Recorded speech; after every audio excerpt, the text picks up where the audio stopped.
Chapter 3. 3 Doctors of the Church. 4 men are called the Doctors of the Western Church: St. Ambrose, St. Jerome, St. Augustine, and Pope Gregory the Great. Of these, the first 3 were contemporaries, while the 4th belonged to a later date. I shall in this chapter give some account of the life and times of the first 3, reserving for a later chapter an account of the doctrines of St. Augustine, who is for us the most important of the 3. Ambrose, Jerome, and Augustine all flourished during the brief period between the victory of the Catholic Church in the Roman Empire and the barbarian invasion. All 3 were young during the reign of Julian the Apostate. Jerome lived 10 years after the sack of Rome by the Goths under Alaric. Augustine lived till the eruption of the Vandals into Africa, and died while they were besieging Hippo, of which he was bishop. Immediately after their time, the masters of Italy, Spain, and Africa were not only barbarians, but Arian heretics. Civilization declined for centuries, and it was not until nearly 1,000 years later that Christendom again produced men who were their equals in learning and culture. Throughout the Dark Ages and the medieval period, their authority was revered. They, more than any other men, fixed the mould into which the Church was shaped. Speaking broadly, St. Ambrose determined the ecclesiastical conception of the relation of Church and State. St. Jerome gave the Western Church its Latin Bible and a great part of the impetus to monasticism, while St. Augustine fixed the theology of the Church until the Reformation, and later a great part of the doctrines of Luther and Calvin. Few men have surpassed these 3 in influence on the course of history. The independence of the Church in relation to the secular state, as successfully maintained by St. Ambrose, was a new and revolutionary doctrine, which prevailed until the Reformation. When Hobbes combated it in the 17th century, it was against St. Ambrose that he chiefly argued. St. Augustine was in the forefront of theological controversy during the 16th and 17th centuries, Protestants and Jansenists being for him, the Orthodox Catholics against him. The capital of the Western Empire at the end of the 4th century was Milan, of which Ambrose was bishop. His duties brought him constantly into relations with the emperors, to whom he spoke habitually as an equal, sometimes as a superior. His dealings with the imperial court illustrate a general contrast characteristic of the times. While the state was feeble, incompetent, governed by unprincipled self-seekers, and totally without any policy beyond that of momentary expedience, the Church was vigorous, able, guided by men prepared to sacrifice everything personal in its interests, and with a policy so far-sighted that it brought victory for the next 1,000 years. It's true that these merits were offset by fanaticism and superstition, but without these, no reforming movement could, at that time, have succeeded. St. Ambrose had every opportunity to seek success in the service of the state. His father, also named Ambrose, was a high official, prefect of the Gauls. The saint was born, probably, at Augusta Trevororum, Treves, a frontier garrison town, where the Roman legions were stationed to keep the Germans at bay. At the age of 13 he was taken to Rome, where he had a good education, including a thorough grounding in Greek. When he grew up, he took to the law, in which he was very successful, and at the age of 30 he was made governor of Liguria and Emilia. Nevertheless, 4 years later he turned his back on secular government, and by popular acclaim became Bishop of Milan, in opposition to an Arian candidate. He gave all his worldly goods to the poor, and devoted the whole of the rest of his life to the service of the Church, sometimes at great personal risk. This choice was certainly not dictated by worldly motives, but, if it had been, it would have been wise.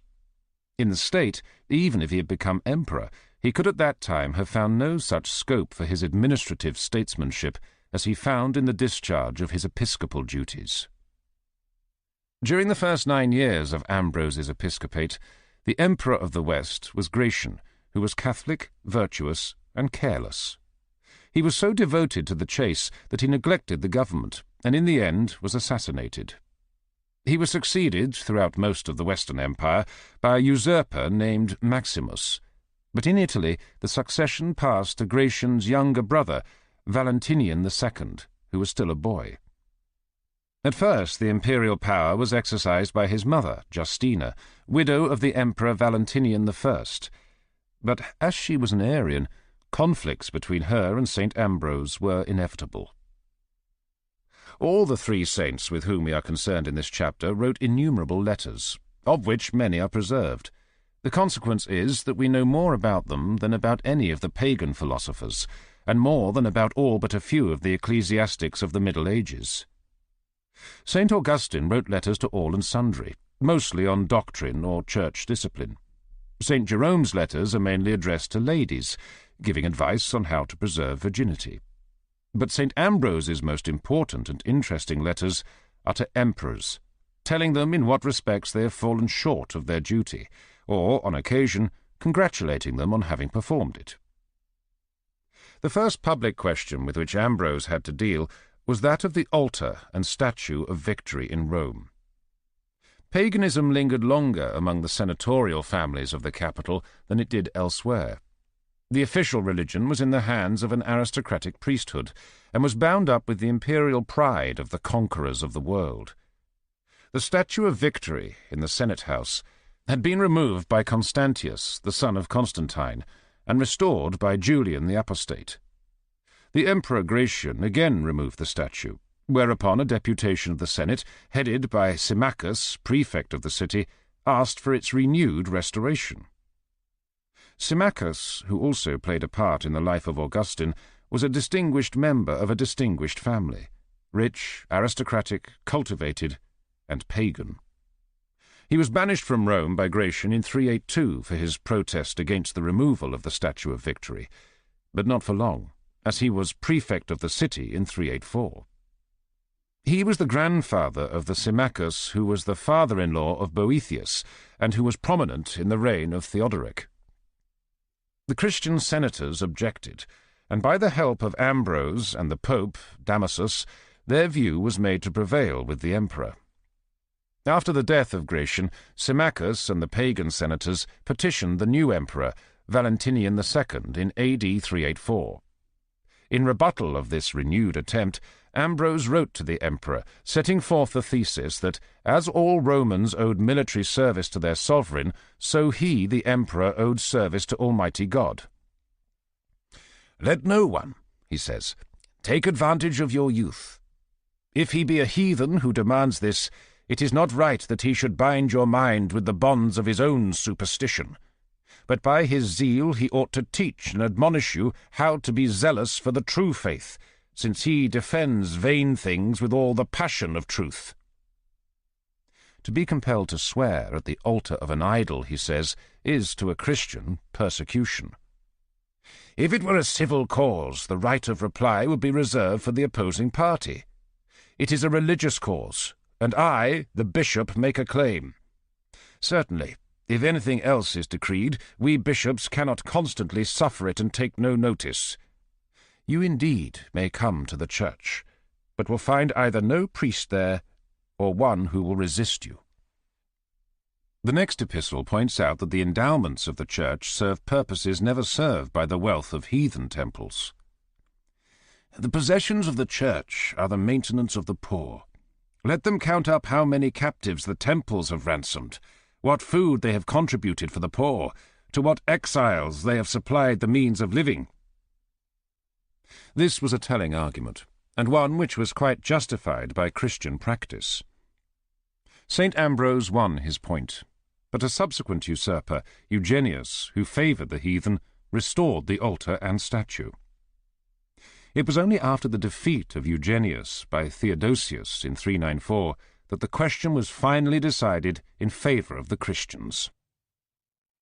The bishop was, at first, on very friendly terms with the imperial court, and was employed on a diplomatic mission to the usurper Maximus, who, it was feared, might invade Italy.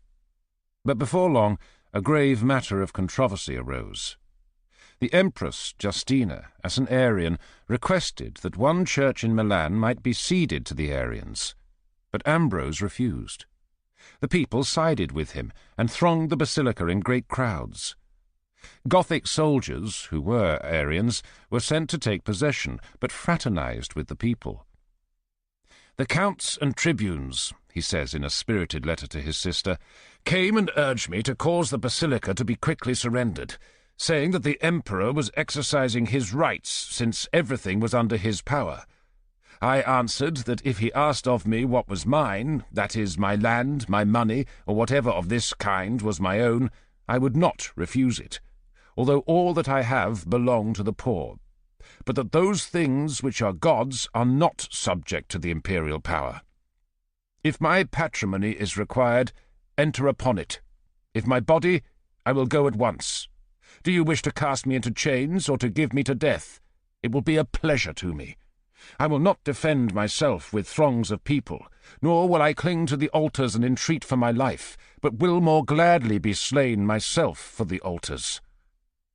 I was indeed struck with horror when I learned that armed men had been sent to take possession of the basilica, lest while the people were defending the basilica there might be some slaughter which would tend to the injury of the whole city.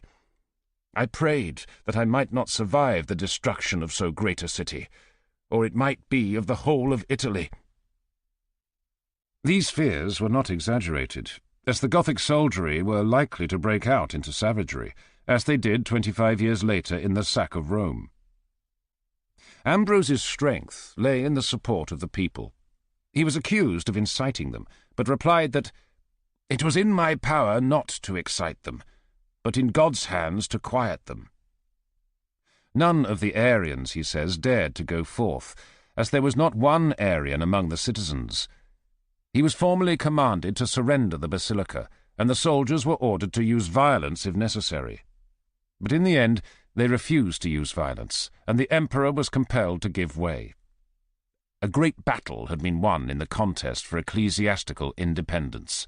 Ambrose had demonstrated that there were matters in which the state must yield to the church, and had thereby established a new principle which retains its importance to the present day. His next conflict was with the Emperor Theodosius. A synagogue had been burnt, and the Count of the East reported that this had been done at the instigation of the local bishop. The emperor ordered that the actual incendiaries should be punished, and that the guilty bishop should rebuild the synagogue. St. Ambrose neither admits nor denies the bishop's complicity, but is indignant that the emperor should seem to side with Jews against Christians. Suppose the bishop refuses to obey. He will then have to become a martyr if he persists, or an apostate if he gives way. Suppose the count decides to rebuild the synagogue himself at the expense of the Christians. In that case, the emperor will have an apostate count, and Christian money will be taken to support unbelief. Shall then a place be made for the unbelief of the Jews out of the spoils of the church, and shall the patrimony which by the favour of Christ has been gained for Christians be transferred to the treasuries of unbelievers? He continues, But perhaps the cause of discipline moves you, O Emperor. Which then is of greater importance, the show of discipline or the cause of religion? It is needful that judgment should yield to religion. Have you not heard, O Emperor, how, when Julian commanded that the temple of Jerusalem should be restored, those who were clearing the rubbish were consumed by fire? It is clear that in the saint's opinion, the destruction of synagogues should not be punished in any way. This is an example of the manner in which, as soon as it acquired power, the Church began to stimulate anti-Semitism. The next conflict between emperor and saint was more honourable to the latter.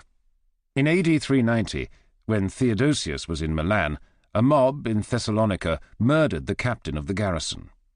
Theodosius, on receiving the news, was seized with ungovernable fury and ordered an abominable revenge. When the people were assembled in the circus, the soldiers fell upon them and massacred at least 7,000 of them in an indiscriminate slaughter. Hereupon Ambrose, who had endeavoured in advance to restrain the emperor, but in vain, wrote him a letter full of splendid courage on a purely moral issue, involving for once no question of theology or the power of the Church. There was that done in the city of the Thessalonians, of which no similar record exists, which I was not able to prevent happening. which indeed I had before said would be most atrocious when I so often petitioned against it. David repeatedly sinned, and confessed his sin with penitence. Will Theodosius do likewise? Ambrose decides that, I dare not offer the sacrifice if you intend to be present. Is that which is not allowed after shedding the blood of one innocent person allowed after shedding the blood of many? I do not think so. The emperor repented, and divested of the purple, did public penance in the cathedral of Milan. From that time until his death in 395, he had no friction with Ambrose. Ambrose, while he was eminent as a statesman, was in other respects merely typical of his age. He wrote, like other ecclesiastical authors, a treatise in praise of virginity, and another deprecating the remarriage of widows. When he had decided on the site for his new cathedral, 2 skeletons, revealed in a vision, it was said, were conveniently discovered on the spot, were found to work miracles, and were declared by him to be those of 2 martyrs. Other miracles are related in his letters with all the credulity characteristic of his times. He was inferior to Jerome as a scholar and to Augustine as a philosopher, but as a statesman who skilfully and courageously consolidated the power of the Church, he stands out as a man of the first rank. Jerome is chiefly notable as the translator who produced the Vulgate, which remains to this day the official Catholic version of the Bible. Until his day, the Western Church relied, as regards the Old Testament, chiefly on translations from the Septuagint, which, in important ways, differed from the Hebrew original. Christians were given to maintaining that the Jews, since the rise of Christianity, had falsified the Hebrew text where it seemed to predict the Messiah.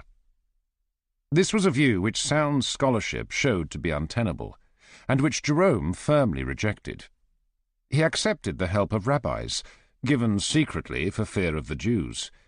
In defending himself against Christian criticism, he said, "Let him who would challenge aught in this translation ask the Jews." Because of his acceptance of the Hebrew text in the form which the Jews regarded as correct, his version had at first a largely hostile reception, but it won its way, partly because St. Augustine on the whole supported it. It was a great achievement, involving considerable textual criticism. Jerome was born in 345, 5 years after Ambrose, not far from Aquileia, at a town called Stridon, which was destroyed by the Goths in 377. His family were well-to-do, but not rich. In 363 he went to Rome, where he studied rhetoric and sinned. After travelling in Gaul, he settled in Aquileia and became an ascetic. The next 5 years he spent as a hermit in the Syrian wilderness. His life, while in the desert, was one of rigorous penance, of tears and groans alternating with spiritual ecstasy, and of temptations from haunting memories of Roman life. He lived in a cell or cavern. He earned his daily bread and was clad in sackcloth. After this period he travelled to Constantinople, and lived in Rome for 3 years, where he became the friend and adviser of Pope Damasus, with whose encouragement he undertook his translation of the Bible. St. Jerome was a man of many quarrels. He quarrelled with St. Augustine about the somewhat questionable behaviour of St. Peter, as related by St. Paul in Galatians 2. He broke with his friend Rufinus over Origen, and he was so vehement against Pelagius that his monastery was attacked by a Pelagian mob. After the death of Damasus, he seems to have quarrelled with the new pope. He had, while in Rome, become acquainted with various ladies who were both aristocratic and pious, some of whom he persuaded to adopt the ascetic life. The new pope, in common with many other people in Rome, disliked this.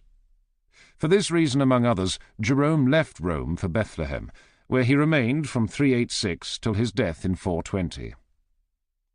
Among his distinguished female converts, 2 were especially notable: the widow Paula and her daughter Eustochium. Both these ladies accompanied him on his circuitous journey to Bethlehem. They were of the highest nobility, and one cannot but feel a flavour of snobbery in the saint's attitude to them. When Paula died and was buried at Bethlehem, Jerome composed an epitaph for her tomb. "Within this tomb a child of Scipio lies, a daughter of the far-famed Pauline house, a scion of the Gracchi, of the stock of Agamemnon's self, illustrious. Here rests the Lady Paula, well beloved of both her parents, with Eustochium for daughter. She the first of Roman dames who hardship chose, and Bethlehem for Christ." Some of Jerome's letters to Eustochium are curious. He gives her advice on the preservation of virginity, very detailed and frank. He explains the exact anatomical meaning of certain euphemisms in the Old Testament, and he employs a kind of erotic mysticism in praising the joys of conventual life. A nun is the bride of Christ. This marriage is celebrated in the Song of Solomon. In a long letter written at the time when she took the vows, he gives a remarkable message to her mother. "Are you angry with her because she chooses to be a king's, Christ's, wife, and not a soldier's? She has conferred on you a high privilege. You are now the mother-in-law of God." To Eustochium herself, in the same letter, 22, he says, "Ever let the privacy of your chamber guard you. Ever let the bridegroom sport with you within. Do you pray? You speak to the bridegroom. Do you read? He speaks to you. When sleep overtakes you, he will come behind and put his hand through the hole of the door, and your heart shall be moved for him, and you will awake and rise up and say, 'I am sick of love.' Then he will reply, 'A garden enclosed is my sister, my spouse, a spring shut up, a fountain sealed.'"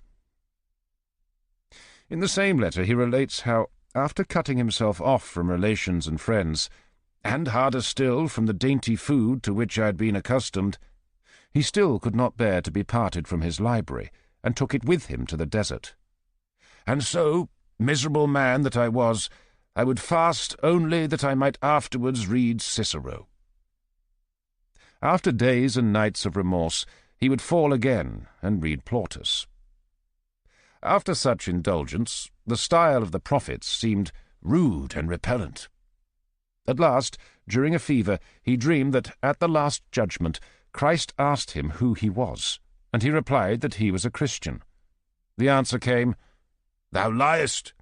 Thou art a follower of Cicero, and not of Christ." Thereupon he was ordered to be scourged. At length Jerome in his dream cried out, "Lord, if ever again I possess worldly books, or if ever again I read such, I have denied thee." This, he adds, was no sleep or idle dream. After this, for some years, his letters contain few classical quotations. But after a certain time he lapses again into verses from Virgil, Horace, and even Ovid. They seem, however, to be from memory, particularly as some of them are repeated over and over again. Jerome's letters express the feelings produced by the fall of the Roman Empire more vividly than any others known to me. In 396 he writes, "I shudder when I think of the catastrophes of our time. For 20 years and more the blood of Romans has been shed daily between Constantinople and the Julian Alps. Scythia, Thrace, Macedonia, Dacia, Thessaly, Achaia, Epirus, Dalmatia, the Pannonius. Each and all of these have been sacked and pillaged and plundered by Goths and Sarmatians, Quadi and Alans, Huns and Vandals and Marchmen. The Roman world is falling, yet we hold up our heads instead of bowing them. What courage, think you, have the Corinthians now, or the Athenians, or the Lacedaemonians, or the Arcadians, or any of the Greeks over whom the barbarians bear sway? I have mentioned only a few cities, but these once the capitals of no mean states." He goes on to relate the ravages of the Huns in the east, and ends with the reflection, "To treat such themes as they deserve, Thucydides and Sallust would be as good as dumb." 17 years later, 3 years after the sack of Rome, he writes, "The world sinks into ruin. Yes, but shameful to say our sins still live and flourish. The renowned city, the capital of the Roman Empire, is swallowed up in one tremendous fire, and there is no part of the earth where Romans are not in exile. Churches once held sacred are now but heaps of dust and ashes, and yet we have our minds set on the desire of gain. We live as though we were going to die tomorrow, yet we build as though we were going to live always in this world. Our walls shine with gold, our ceilings also, and the capitals of our pillars. Yet Christ dies before our doors, naked and hungry in the person of his poor. This passage occurs incidentally in a letter to a friend who has decided to devote his daughter to perpetual virginity, and most of it is concerned with the rules to be observed in the education of girls so dedicated. It's strange that, with all Jerome's deep feeling about the fall of the ancient world, he thinks the preservation of virginity more important than victory over the Huns and Vandals and Goths. Never once do his thoughts turn to any possible measure of practical statesmanship. Never once does he point out the evils of the fiscal system, or of reliance on an army composed of barbarians. The same is true of Ambrose and of Augustine. Ambrose, it is true, was a statesman, but only on behalf of the Church. It's no wonder that the empire fell into ruin when all the best and most vigorous minds of the age were so completely remote from secular concerns. On the other hand, if ruin was inevitable, the Christian outlook was admirably fitted to give men fortitude, and to enable them to preserve their religious hopes when earthly hopes seemed vain. The expression of this point of view in the City of God was the supreme merit of St. Augustine. Of St. Augustine I shall speak in this chapter only as a man. As a theologian and philosopher I shall consider him in the next chapter. He was born in 354, 9 years after Jerome, and 14 years after Ambrose. He was a native of Africa, where he passed much the greater part of his life. His mother was a Christian, but his father was not. After a period as a Manichaean, he became a Catholic, and was baptized by Ambrose in Milan. He became Bishop of Hippo, not far from Carthage, about the year 396. There he remained until his death in 430. Of his early life we know much more than in the case of most ecclesiastics, because he is told of it in his Confessions. This book has had famous imitators, particularly Rousseau and Tolstoy, but I do not think it has any comparable predecessors. St. Augustine is in some ways similar to Tolstoy, to whom, however, he is superior in intellect. He was a passionate man, in youth very far from a pattern of virtue, but driven by an inner impulse to search for truth and righteousness. Like Tolstoy, he was obsessed in his later years by a sense of sin, which made his life stern and his philosophy inhuman. He combated heresies vigorously, but some of his own views, when repeated by Jansenius in the 17th century, were pronounced heretical.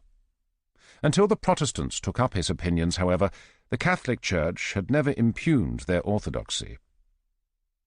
One of the first incidents of his life related in the Confessions occurred in his boyhood, and did not, in itself, greatly distinguish him from other boys.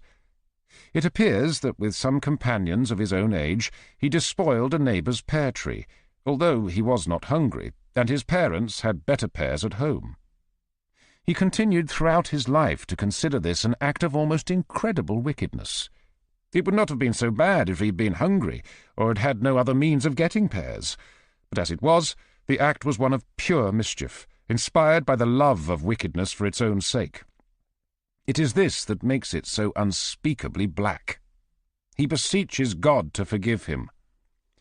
"Behold my heart, O God, behold my heart, which thou hadst pity upon in the bottom of the abyss. Now, behold, let my heart tell thee what it sought there, that I should be gratuitously wicked, having no temptation to that evil deed, but the evil deed itself. It was foul, and I loved it. I loved to perish, I loved mine own fault, not that for the sake of which I committed the fault, but my fault itself I loved. Foul soul, falling from the firmament to expulsion from thy presence, not seeking aught through the shame, but the shame itself." He goes on like this for 7 chapters, and all about some pears plucked from a tree in a boyish prank. To a modern mind this seems morbid, but in his own age it seemed right and a mark of holiness. The sense of sin, which was very strong in his day, came to the Jews as a way of reconciling self-importance with outward defeat. Yahweh was omnipotent, and Yahweh was specially interested in the Jews. Why, then, did they not prosper? Because they were wicked. They were idolaters. They married Gentiles. They failed to observe the law. God's purposes were centered on the Jews, but since righteousness is the greatest of goods and is achieved through tribulation, they must first be chastised and must recognize their chastisement as a mark of God's paternal love. Christians put the church in place of the chosen people, but except in one respect, this made little difference to the psychology of sin. The church, like the Jews, suffered tribulation. The church was troubled by heresies. Individual Christians fell into apostasy under the stress of persecution. There was, however, one important development already made to a great extent by the Jews, and that was the substitution of individual for communal sin. Originally, it was the Jewish nation that sinned, and that was collectively punished. But later, sin became more personal, thus losing its political character. When the church was substituted for the Jewish nation, this change became essential, since the church, as a spiritual entity, could not sin, but the individual sinner could cease to be in communion with the church. Sin, as we said just now, is connected with self-importance. Originally, the importance was that of the Jewish nation, but subsequently it was that of the individual, not of the church, because the church never sinned. It thus came about that Christian theology had 2 parts, one concerned with the church and one with the individual soul. In later times, the first of these was most emphasized by Catholics, and the second by Protestants. But in St. Augustine, both exist equally, without his having any sense of disharmony. Those who are saved are those whom God has predestined to salvation. This is a direct relation of the soul to God.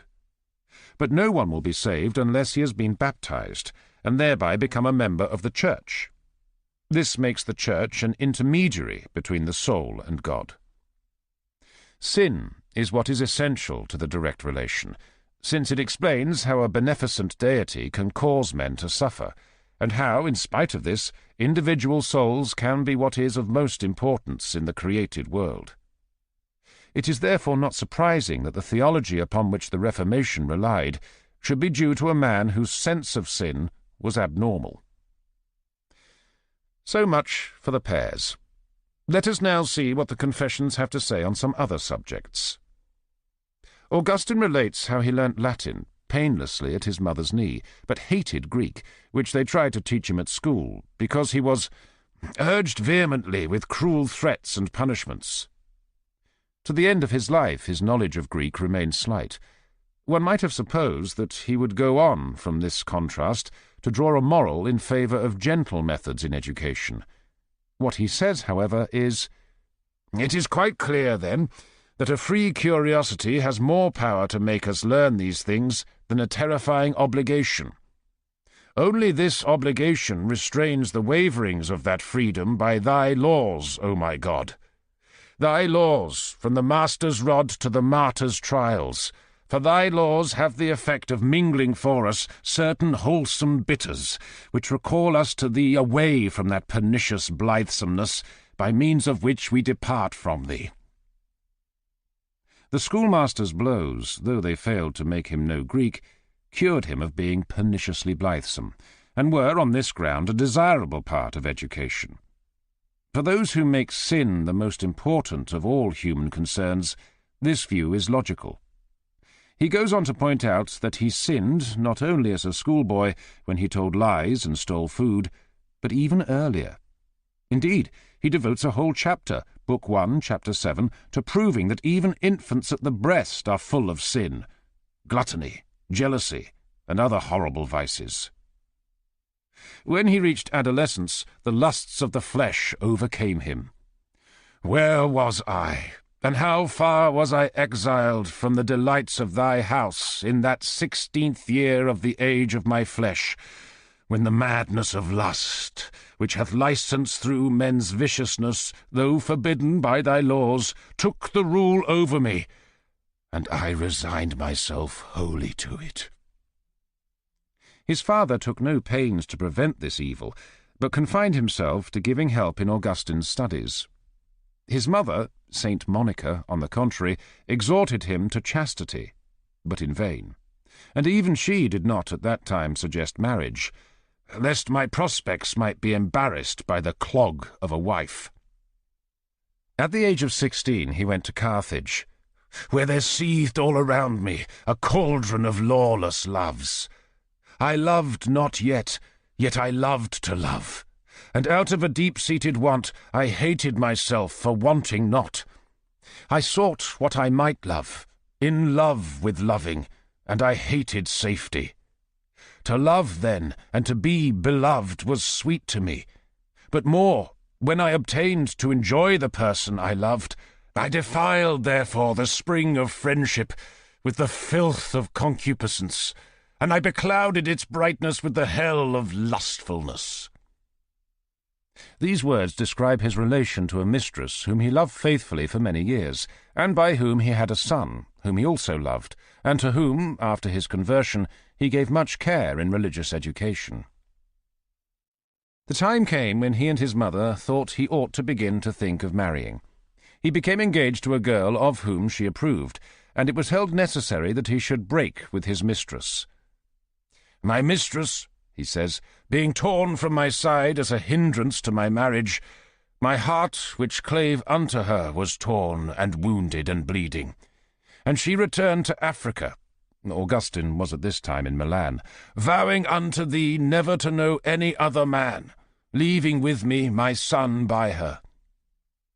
As, however, the marriage could not take place for 2 years, owing to the girl's youth, he took meanwhile another mistress, less official and less acknowledged. His conscience increasingly troubled him, and he used to pray, "Give me chastity and continence," only not yet. At last, before the time had come for his marriage, religion won a complete victory, and he dedicated the rest of his life to celibacy. To return to an earlier time. In his 19th year, having achieved proficiency in rhetoric, he was recalled to philosophy by Cicero. He tried reading the Bible, but found it lacking in Ciceronian dignity. It was at this time that he became a Manichaean, which grieved his mother. By profession, he was a teacher of rhetoric. He was addicted to astrology, to which in later life he was averse, because it teaches that the inevitable cause of thy sin is in the sky. He read philosophy, so far as it could be read, in Latin. He mentions particularly Aristotle's 10 categories, which he says he understood without the help of a teacher. And what did it profit me, that I, the vilest slave of evil passions, read by myself all the books of so-called liberal arts, and understood whatever I could read? For I had my back to the light, and my face to the things enlightened, whence my face itself was not enlightened. At this time he believed that God was a vast and bright body, and he himself a part of that body.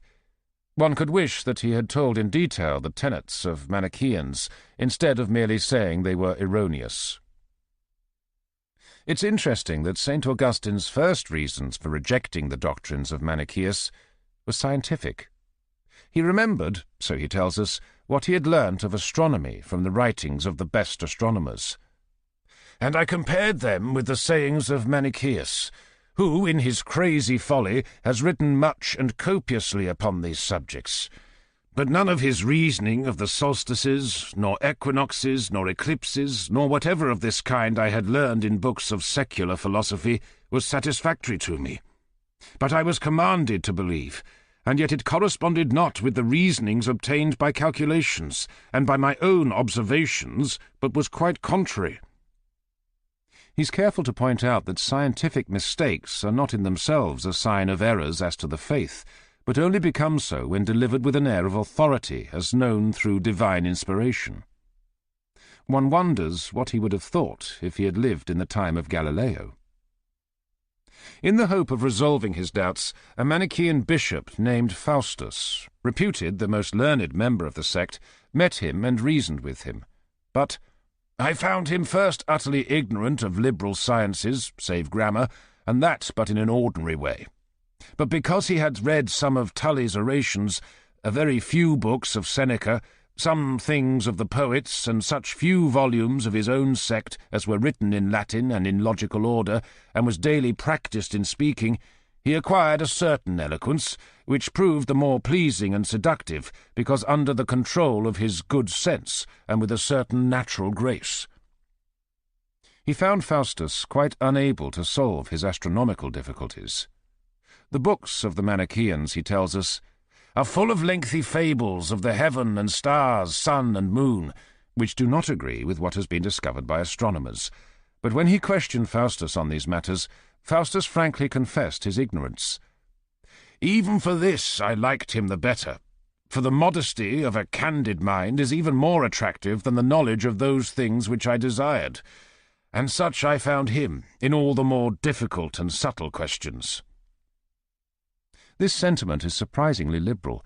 One would not have expected it in that age, nor is it quite in harmony with St. Augustine's later attitude towards heretics. At this time he decided to go to Rome, not, he says, because there the income of a teacher was higher than at Carthage, but because he had heard that classes were more orderly. At Carthage the disorders perpetrated by students were such that teaching was almost impossible, but at Rome, while there was less disorder, students fraudulently evaded payment. In Rome he still associated with the Manichaeans, but with less conviction of their rightness. He began to think that the academics were right in holding that men ought to doubt everything. He still, however, agreed with the Manichaeans in thinking that it is not we ourselves that sin, but that some other nature, what I know not, sins in us. And he believed evil to be some kind of substance. This makes it clear that before as after his conversion, the question of sin preoccupied him. After about a year in Rome, he was sent to Milan by the prefect Symmachus in response to a request from that city for a teacher of rhetoric. At Milan he became acquainted with Ambrose, known to the whole world as among the best of men. He came to love Ambrose for his kindness, and to prefer the Catholic doctrine to that of the Manichaeans. But for a while he was held back by the scepticism he had learnt from the academics, to which philosophers notwithstanding, because they were without the saving name of Christ, I utterly refused to commit the care of my sick soul. In Milan he was joined by his mother, who had a powerful influence in hastening the last steps to his conversion. She was a very earnest Catholic, and he writes of her always in a tone of reverence. She was the more important to him at this time because Ambrose was too busy to converse with him privately. There is a very interesting chapter in the Confessions in which he compares the Platonic philosophy with Christian doctrine. The Lord, he says, at this time provided him with certain books of the Platonists, translated from Greek into Latin. And therein I read, not indeed in these words, but to the same purpose, enforced by many and diverse reasons, that in the beginning was the Word, and the Word was with God, and the Word was God. The same was in the beginning with God. All things were made by him, and without him was nothing made. That which was made by him is life, and the life was the light of men, and the light shineth in the darkness, and the darkness comprehended it not. And that the soul of man, though it bears witness to the light, yet itself is not the light. But God, the Word of God, is that true light that lighteth every man that cometh into the world, and that he was in the world, and the world was made by him, and the world knew him not, but that he came unto his own, and his own received him not. But as many as received him, to them gave he power to become the sons of God, even to them that believe on his name. This I read not there. he also did not read there that the Word was made flesh and dwelt among us, nor that he humbled himself and became obedient unto death, even the death of the cross, nor that at the name of Jesus every knee should bow. Broadly speaking, he found in the Platonists the metaphysical doctrine of the Logos, but not the doctrine of the Incarnation and the consequent doctrine of human salvation. Something not unlike these doctrines existed in Orphism and the other mystery religions, but of this St. Augustine appears to have been ignorant. In any case, none of these were connected with a comparatively recent historical event, as Christianity was. As against the Manichaeans, who were dualists, Augustine came to believe that evil originates not from some substance, but from perverseness of will. He found especial comfort in the writings of St. Paul. At length, after passionate inward struggles, he was converted in 386. He gave up his professorship, his mistress and his bride, and after a brief period of meditation in retirement, was baptized by St. Ambrose. His mother rejoiced, but died not long afterwards. In 388 he returned to Africa, where he remained for the rest of his life, fully occupied with his episcopal duties and with the controversial writings against various heresies, Donatist, Manichaean, and Pelagian.